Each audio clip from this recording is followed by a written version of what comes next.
चांगली असेल एक एक म्हातारी चांगली, एक एक म्हातारी लोक चांगली असेल, एक एक म्हातारी पुत्र खोडसाळ असतात. सगळीकडे ते आहेतच, आमच्याकडे नाहीत. काय त्या म्हातारीला सवय होती की काय करायचं, बाहेर फिरून यायचं आणि त्या म्हातारीला काय तर बोलायचं, भांडायचं, म्हातारीवर काय तर करायचं आणि आत जाऊन झोपायचं. आता त्याचा नियम कसा होता झोपण्याचा, तर ती काय करायचं, तर भिंतीवर पाय करायचं आणि मुंडकं खाली करून झोपायचं. कसं झोपत होता,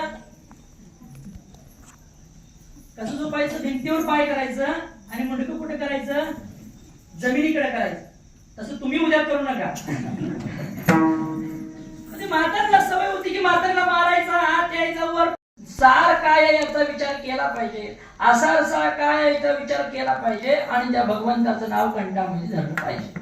मग काय होणार आहे, त्या भगवंताच्या नामाचा विचार केल्यानंतर काय होणार आहे, त्या भगवंताचं नाव कंठामध्ये धारण केलं काय होणार आहे, तर अभंगाच्या दुसऱ्या चरणात तुकोबाराय म्हणतात की तयाच्या चिंतने निरसेल संकट आणि तराल दुर्गट.